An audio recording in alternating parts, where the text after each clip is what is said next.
At Capella University, you can learn at your own pace with our FlexPath learning format.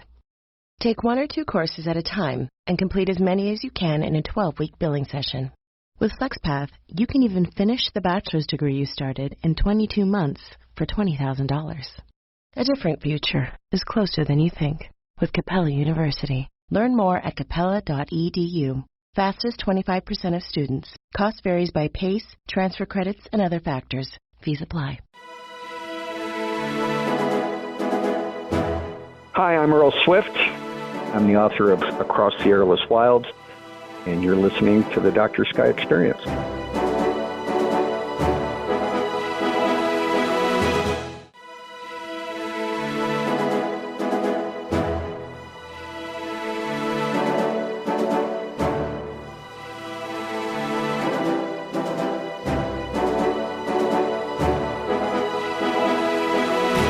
Welcome once again to the Dr. Sky Experience, proudly heard on Talk Radio 77, the crown jewel of radio, as we like to call it, the iconic 77 Talk Radio WABC, beaming out of New York City, the nation, the world, and the cosmos.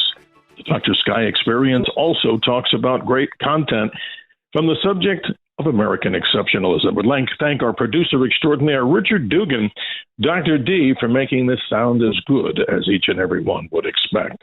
Well, space fans, you're in for a very big treat today on the Dr. Sky Experience. Our special guest, Earl Swift, we'll introduce him in just a moment, is the author of many books.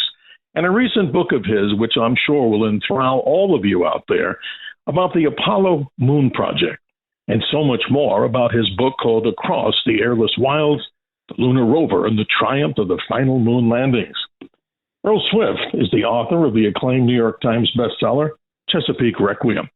A fellow of Virginia Humanities at the University of Virginia, he lives in the Blue Ridge Mountains west of Charlottesville, and he's kind enough to take time out of his schedule today to talk about the amazing story that you probably never heard about, the development of probably one of the first electric cars, this one, the Lunar Rover.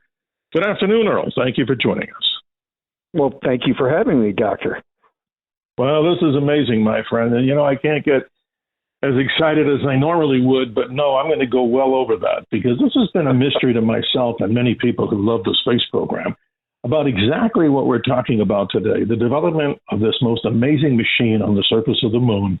And just in case we have a lot of young folks in our audience out there that really don't have any clue of what we're talking about, when the Apollo moon landings began, Apollo 11, of course, in 1969, all the way up to the last of the then landings, Apollo 17, there were 3 Apollo missions that had this special craft that the astronauts could go much farther than they could actually walk, Apollos 15, 16, and 17.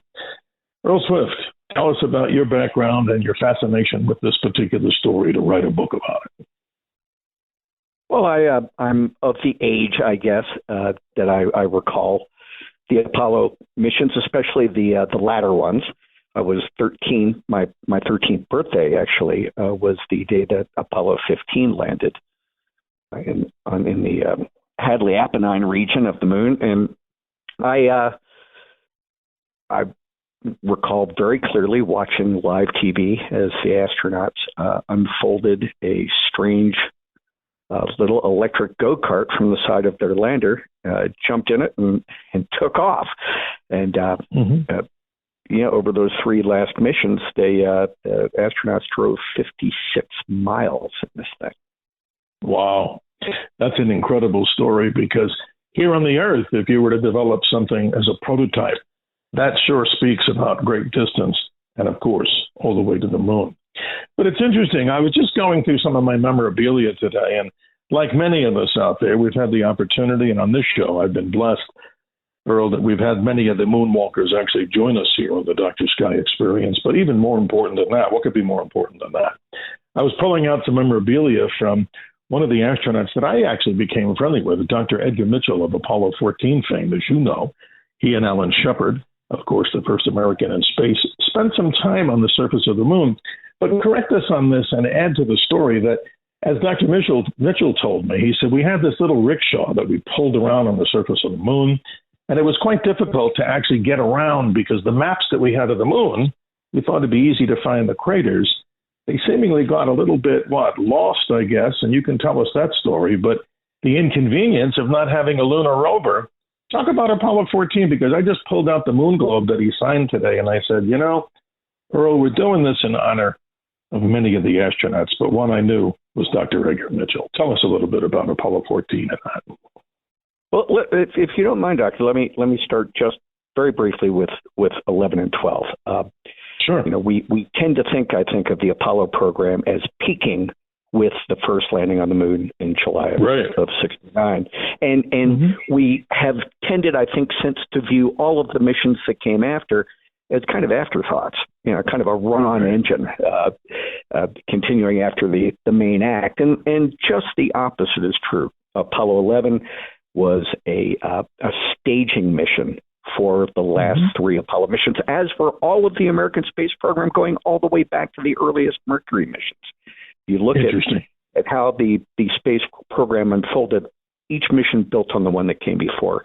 Each was a development mission. It was designed to perfect procedures in space or to test equipment to make sure that it worked. And that was true all through Mercury, which was designed just to establish that you could survive in space for a good piece of time. And all through the Gemini missions, which were designed to show that you could maneuver in low Earth orbit, you could dock with other spacecraft, you could do all the things that would become necessary for the next stage, the Apollo missions, in which each mission built on the one that came before and laid the groundwork for the one that came after. And so in 11, Apollo 11, you saw Neil Armstrong and Buzz Aldrin bunny hop around, the Sea of Tranquility, and lost to us, I think, here on Earth, watching on TV, was the fact that it really didn't travel much at all. You could fit all of their travels from the lunar module into a football field with a lot of yardage left over. Wow. Apollo 12, they walked a bit farther, but they were never out of sight of their lunar module. And then you get to 14, where they did, as you mentioned, pull a little rickshaw so that they could carry tools and pick up rock samples and not just depend on what they could carry in their arms at any given time. And they managed to get about a half mile away from their lunar module. But what they found was that when you walk on the lunar surface and you're viewing it from the height, eye height, say 5.5 feet above the surface, because there is no atmosphere on the moon, and because we depend on the atmosphere for so much in terms of establishing distance without even realizing it, they became disoriented almost instantly. They could not distinguish, lacking not only an atmosphere, but visual yardsticks like trees and clouds in the sky. They had no way to distinguish a large crater far away from a smaller crater up close. And it seems like that would be easy to do. It proved weirdly difficult.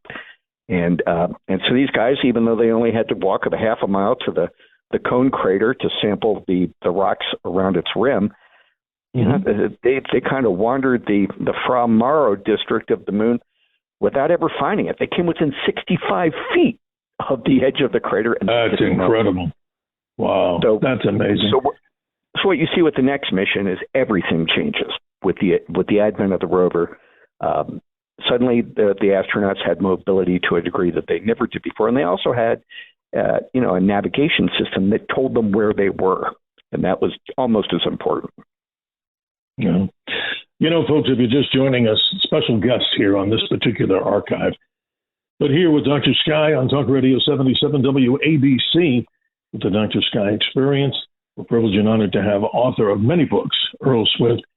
His book, ladies and gentlemen, that you should definitely get a copy of from Mariner Press, simply entitled Across the Airless Wilds, subtitled The Lunar Rover and the Triumph of the Final Moon Landings. Earl, you've done such extensive research on this, and we're so proud of you. This is a book that, as I told you in our own private conversations, I read these books, and even if it takes time to get to go and interview people that would be kind enough to come on this archive, it's better than just saying things that, you can tell as a person on the other end of the phone, that if they don't really know the stuff or even have the right questions, well, that becomes less of an interesting event, not only for you and I, but for the audience. But you're here today to talk to us about this.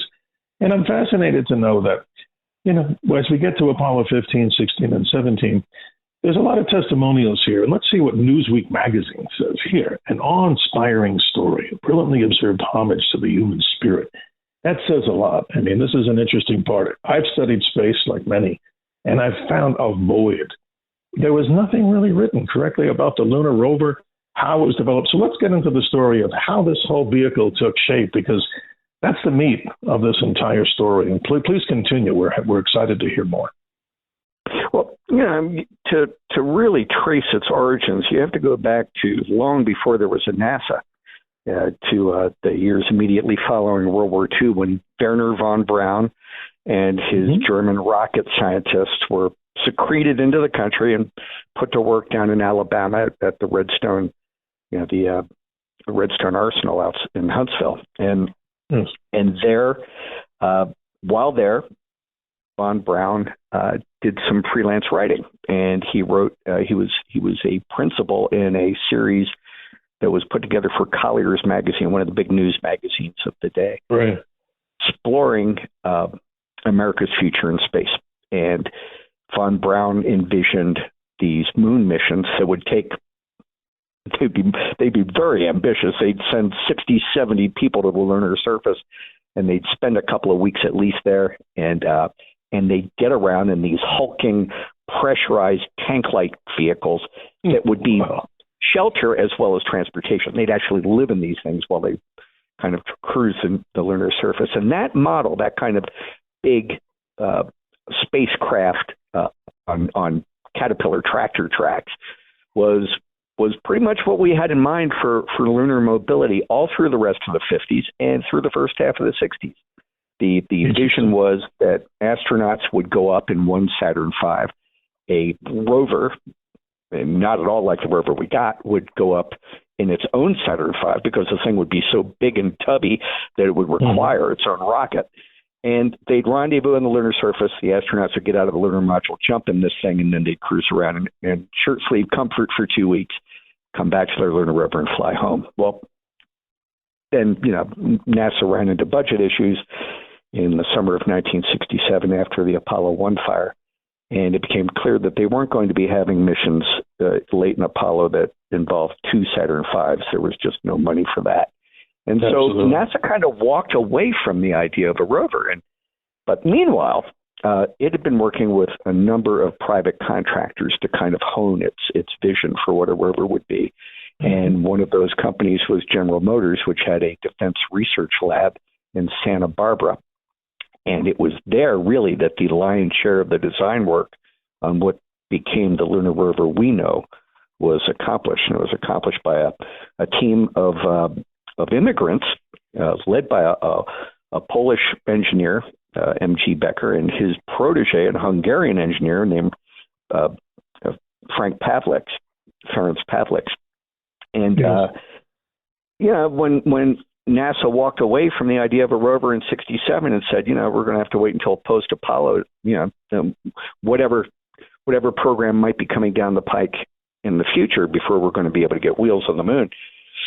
These guys said, nah, come on, we've been working on this way too long to walk away now. And so Pavliks, on his own, spent 4 months coming up with a way to build a tiny car that could be folded like a business letter and could be slotted into a pie-shaped space in the lower half of the lunar module.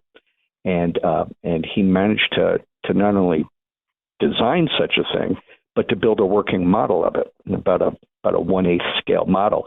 And then he took it to von Braun and demonstrated it for von Braun. And von Braun, was incredibly excited immediately and declared famously, while he slammed his fist down on his desk, we must do this. And so at the very last minute, in fact, after Apollo 11 had already landed, NASA put out a request for bids for to design and build a lunar rover, and GM and Boeing combined forces to come up with a proposal that was in fact approved. They had to turn it around in 17 months, an unheard of. That's amazing. That is an unheard of turn. Earl, but they got I want to mention, No, it's incredible. And as a testimonial, our producer, Richard Dugan, Dr. D, he's over there at radio station KZSB. And the reason I mention that is the program that he does right along the American Riviera. It's amazing. In your book, we find so much in these parts, in these 7 parts of your book, that whole rover, a lot of the development was done right there. I mean, why do I find that interesting? Because I would have imagined that in these big industrial locations, of course, at the Cape or down at Huntsville, that all that would be done. But it's such an interesting revelation. And I asked you this off air. I mean, if you'd repeat it to the audience, are any of the original designers still with us today, or have they sadly passed on? I didn't quite understand that. They are. Frank Pavlik is still alive. Ferenc Pavlik is still living in California. And quite a few of the NASA engineers who were involved in the rover project are still with us as well. Most of them live in Huntsville. And, it's important to remember that NASA didn't build this hardware. NASA put out a request for proposals and laid out exactly what a machine had to do to win approval. And then it was up to contractors to come up with the individual designs. And then NASA would green light them or request modifications, and then would monitor the progress of that design as it was actually built by the contractor. And so, basically NASA went into this without really knowing what it wanted. They knew that they wanted an open Jeep style little runabout, a little 2-seater that could be operated by either astronaut. In other words, the controls had to be between the seats, because if the driver became incapacitated, they wanted the co-pilot of the rover to be able to take over. They knew that they wanted it to have a very simple navigation system that would allow it to not only navigate its way to specific science stops on the lunar surface, but to get back to base camp in a hurry if they had to. And that their expectations were pretty vague, and it was up to the individual contractors to come up with what that rover would actually look like. And the 4 finalists for the job came up with very different concepts. No, I read. It's amazing. It's totally incredible. It's almost like it maybe wouldn't happen if certain things didn't move quickly along as anything, no guarantees. But what's fascinating, our special guest, as I mentioned here, so proud to have him, Earl Swift here on the Dr. Sky Experience. You're listening to Talk Radio 77 WABC. We and others like to call us the crown jewel of radio, the iconic 77 Talk Radio. WABC, where are we? We're beaming at New York City, the nation, the world, and Earl, I even probably imagine out into the cosmos. But your book, Across the Airless Wilds, this is so cool. Subtitle appropriately, of course, The Lunar Rover and the Triumph of the Final Moon Landings. Get a copy of this book, folks. It's something about, not only, I talk about American exceptionalism, Earl, and boy, like some of your other books that we'll look at having you in the future, not to shift gears, but your book that I'd like to talk about someday about big roads, the untold story of the engineers, visionaries, and trailblazers who created America's superhighways. Hey, how about all this stuff, ladies and gentlemen, a living testimonial to American, exceptionalism and technology. But now back to it. I mean, let's talk about Apollo 15. One of the most amazing things that I've ever seen, and I've done a lot of research, not as much as you have. Seeing the astronauts on the surface of the moon, Dave Scott and Jim Irwin, when they go ahead and try to remove this particular rover from this one location, folded in Quadrant Bay 1, it looks simple. It's like I can't imagine how they folded the thing. You had to pull a couple of cords, and she kind of slowly came down, or am I exaggerating? Tell us. No, that's pretty much it. It unfolded like a switchblade. It was packed into this. If you can imagine, the rover folded twice over its own middle, and then its wheels all folded.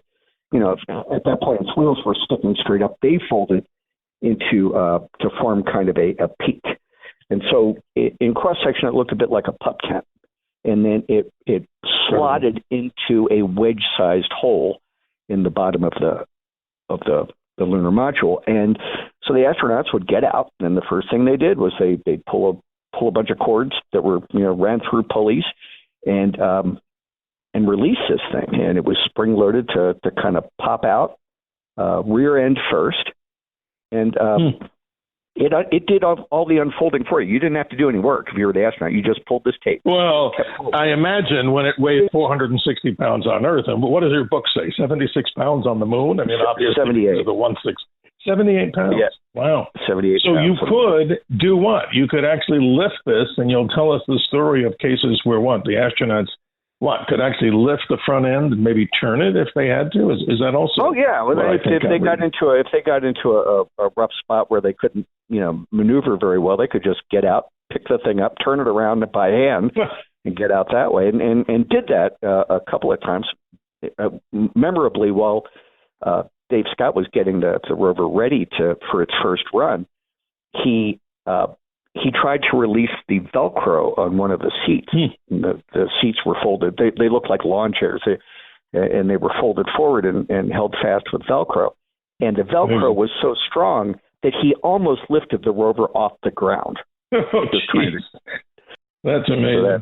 So tell us some stories here in our time that we have here today. Apollo 15, Dave Scott, Jim Irwin, Al Worden running around, circling around the moon, doing his job. But tell us some interesting things, because that to me is one of the most fascinating landings on the moon, because as you report in the book, I mean, the mountain Hadley, I mean, how high are some of these mountains? And they don't look that steep or tall from the lunar surface, but describe the whole journey of Apollo 15, the excitement with the rover. Tell us a little bit about that. Well, you bet. I mean, the Apollo 15 landed in the Hadley Apennine region, which is a place really without an equivalent on Earth. It's just a concentration of crazy terrain in which you have mountains the size of Kilimanjaro. I mean, these are massive mountains clustered around a small plain. And on the other side, mountains on two sides of this plain, and on the third side is a rill, a canyon, a mile wide and 1,000 feet deep. And that's deep. It is. Now, again, just as when you look at photos of the mountains, they don't look all that imposing. When you look at pictures of this canyon, you would never guess in a million years that it's 1,000 feet deep. But that again testifies to how the lunar surface plays tricks with your senses. Because there's no yardstick, you have no perspective on what you're looking at. And there are some amazing pictures of Jim Irwin kind of straightening things up at the end of one of their rover rides, and he's got Mount Hadley looming behind him. It's 12 miles away. It looks like it's 50 yards behind him. And it's 13,000 feet high, and you would never guess that looking at the thing. Totally incredible. So anyway, these guys landed, and unlike their immediate predecessors on Apollo 14, they jumped into the rover and they banged out a quick mile to the edge of the canyon without knowing where they were the entire time. They rode the edge of that canyon to Hadley Delta, the second big mountain in this area. They drove several hundred feet up the side of the mountain. None of this would have been possible without the rover, because one of the things, one of the nasty little secrets about lunar mobility is that while it looks like astronauts are having a heck of a time while they go skipping and bunny hopping around the surface, the fact is that when you're moving around in one of those suits, you are working hard. The suits are 18 to 21 layers thick. They're pumped up with air to the stiffness of an all-season radial. Just moving an arm requires real muscle. Closing your hand around a tool is exhausting after a very few minutes. So just the act of moving one leg to take a step, you're really working against pressurized air and all of the weight of the suit. The suit weighs almost as much as the rover. An astronaut in a suit weighed very much, very close to what the whole rover did. And so what happens when you're working so hard is you are just burning through the water and air in your backpack. That water. Well, talk about this. Yeah, talk about this. There's something you describe in the book, which is fascinating. You can have all the excitement of running around with the electric, car, the moon buggy, as it's called. But you have something called a walk-back limit. Talk about that, because if I'm correct in reading your book, there were times when the astronauts could not see the lunar module from the distance they were. And if Apollo 15 drove allegedly some 17 and a quarter miles of total time on the moon, That's amazing. I mean, how do you know from your spacesuit telling you what levels you have, I presume? Talk about walk back limit and what that really means. Well, there's no allegedly about it. They drove 17.25 miles. It's and yeah, and there's a walk back limit because the rover is that rare piece of space gear that was never tested in the environment for which it was intended. It couldn't be. Amazing. The first test was the first ride that Dave Scott and Jim Irwin took on Apollo 15, and on that ride they drove more than 6 miles. They drove farther than all of the travels on the moon in the first 3 missions to land combined. That's incredible. On that first drive, and you get a certain distance away from the lunar module. If you run into trouble, if the rover loses a couple of its motors, for instance, you're marooned and you're in desperate straits because you have a finite amount of air in your backpack, for you to breathe, and cooling water.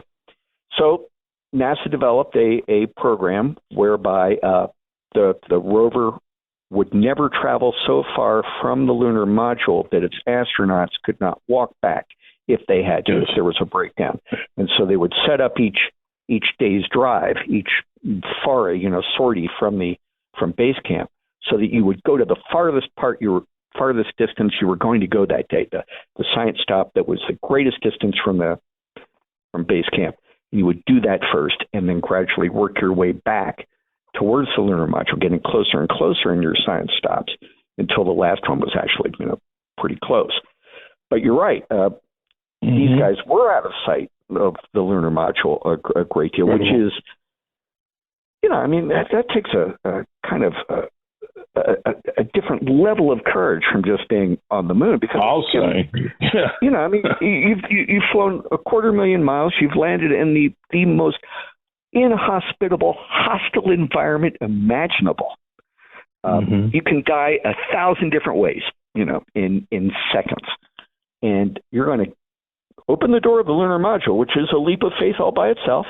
You're going to climb down into this hostile environment. You're going to climb into a 1969 General Motors product, and then you're going to drive miles across this inhospitable terrain beyond the site of your one-way home. And that is just mind-boggling to me.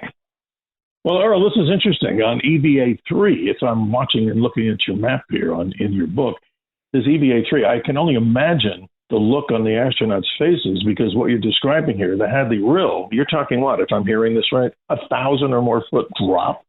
So how would they know? I mean, just precaution. I mean, that rover could have got so close and you really don't know where you're going. But describe to us what that view might have been. I mean, I never talked to Dave Scott on this, in any extended, period.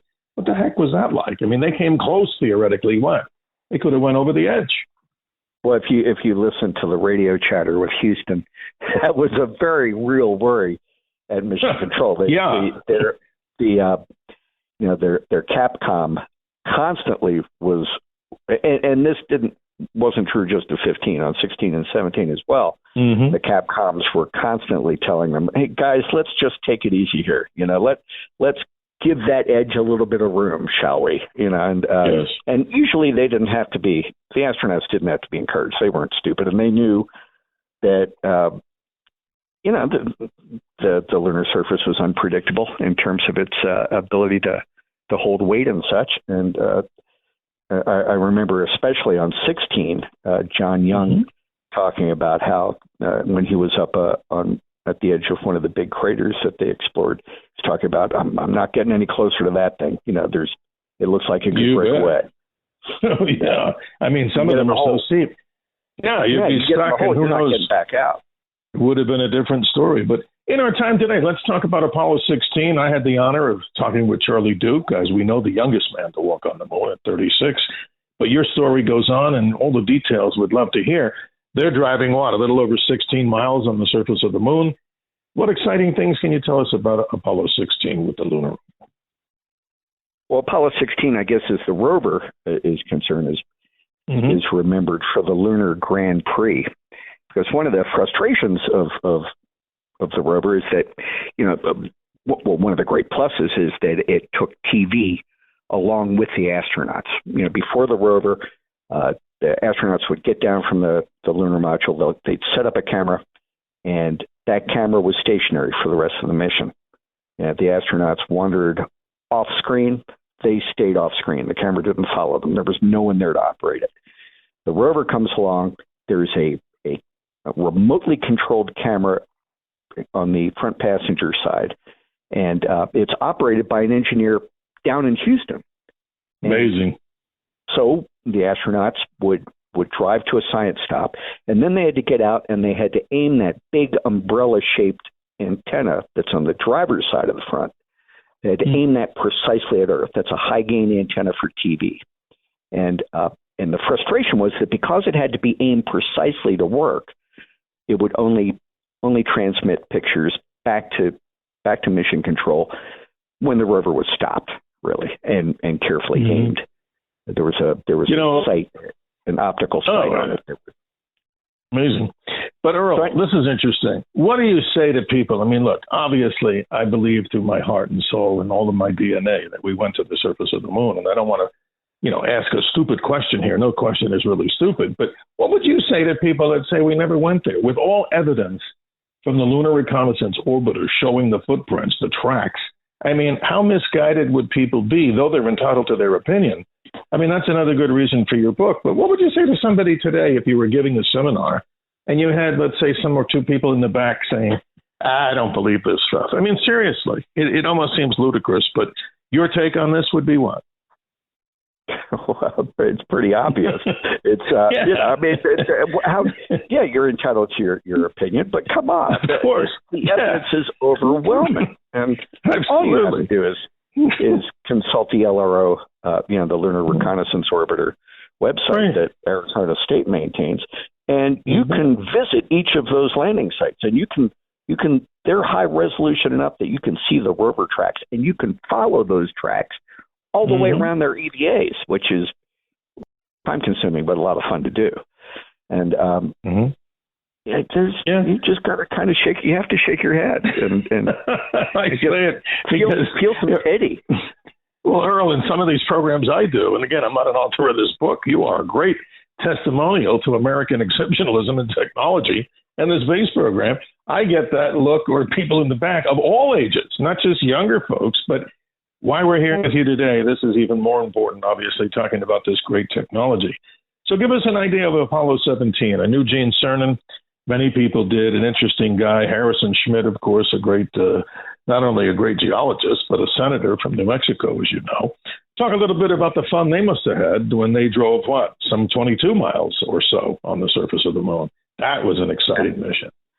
It certainly was. That was a mission of superlatives because they took everything that had been learned in the first two missions with the rover and really applied it to a much more ambitious and daring and swashbuckling style of science on that last mission. And EVA-2 on Apollo 17 took astronauts the farthest that they ever went from base camp.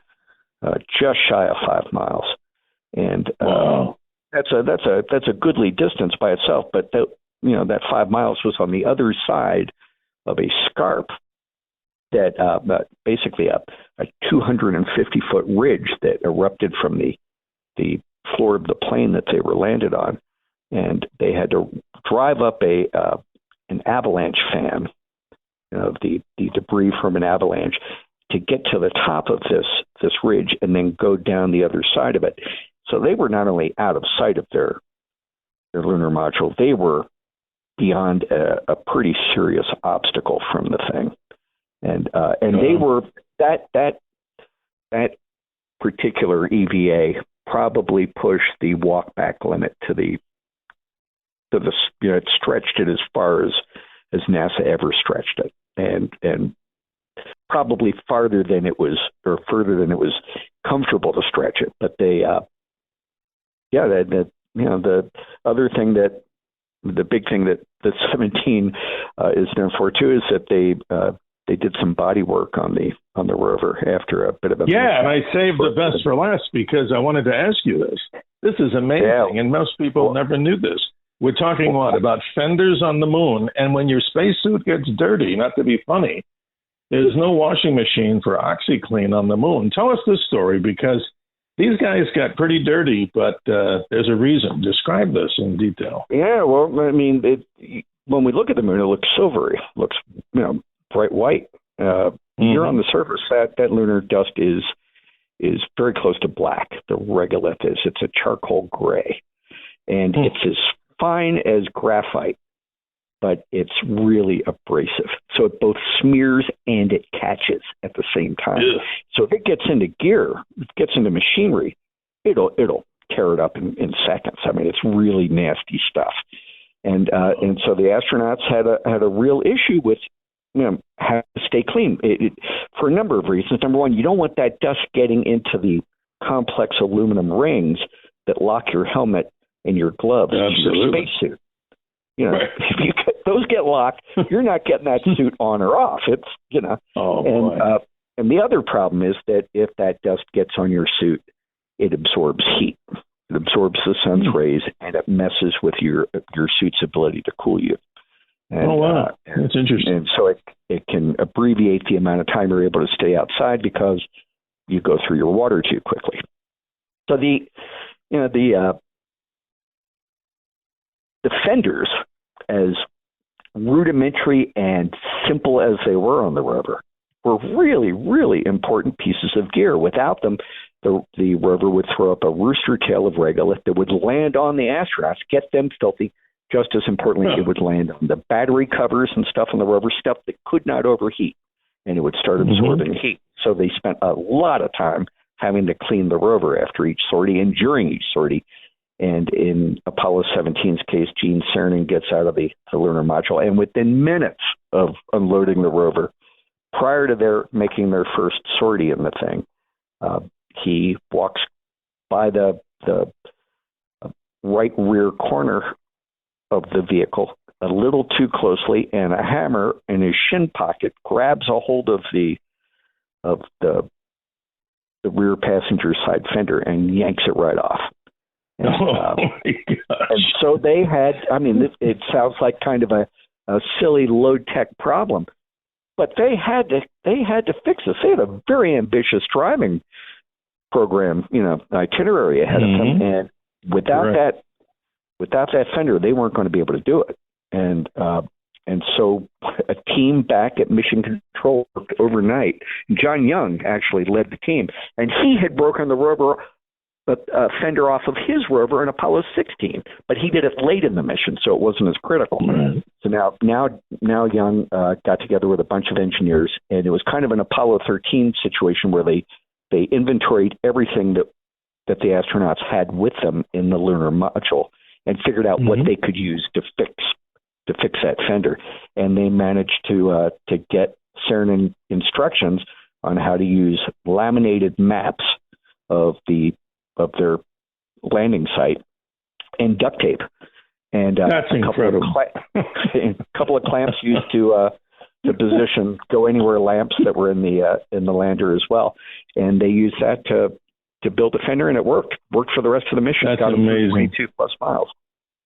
See, Earl, that's why we have guests like yourself that write these amazing books on the legacy of the space program and things that probably people out there never would know. A great journey through time and space listed here as Across the Airless Wilds, subtitle The Lunar Rover and the Triumph of the Final Moon Landings, a book that everybody should get. You got the Dr. Sky recommendation, Mariner Press. But here's our final question as sadly time runs out. But I want to ask you, if you're available in the future to do maybe a more lengthy involvement in this, we would certainly welcome you back to the Dr. Sky experience, and maybe even in the live mode, if that's okay by you. What say you to that? I say, let's do it. Sounds good. Last question, and I want to hear this from you, of course, the author. What do you want people to get out of Across the Airless Wilds?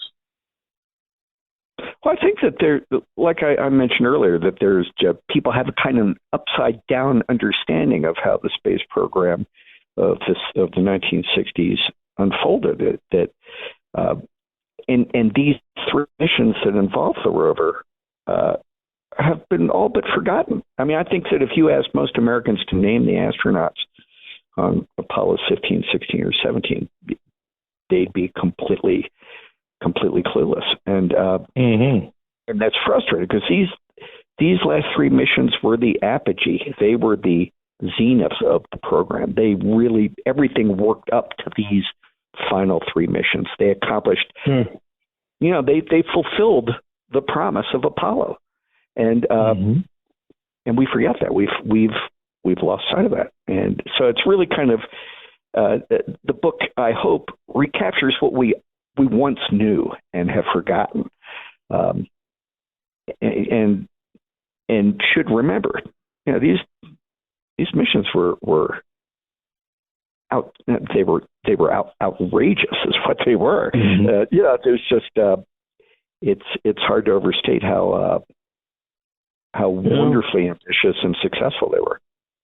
Well, Earl, I wish I was saying this. We're now up, ladies and gentlemen, to Apollo 60, 61, 62, as astronauts continue to roam the surface of the moon. But I thought that'd be my last question, but here it is. In the reality sense, what do you think will be the next time period, realistically, that astronauts, whether they're American, international, return back to the moon? I appreciate an answer from you. That's a good question. If the mission is to return to the moon at its poles, I don't think we'll be there until the 2030s.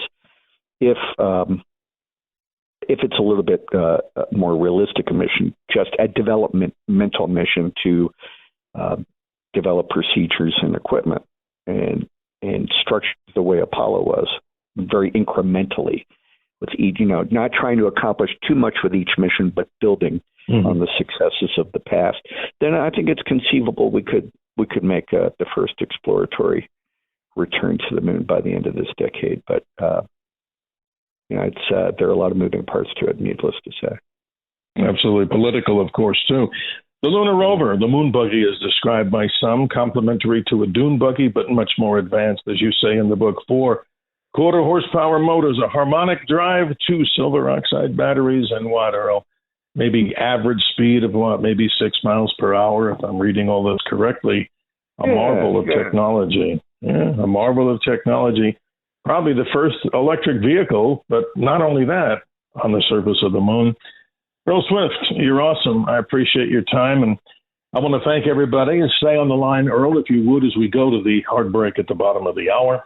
Once again, I'm Dr. Sky here with the Dr. Sky Experience, where Talk Radio 77 WABC, we like to call it, and many others, the crown jewel of radio. Why not? The iconic 77 Talk Radio WABC, beaming out of New York City, the nation, the world, and I'm sure out to the cosmos.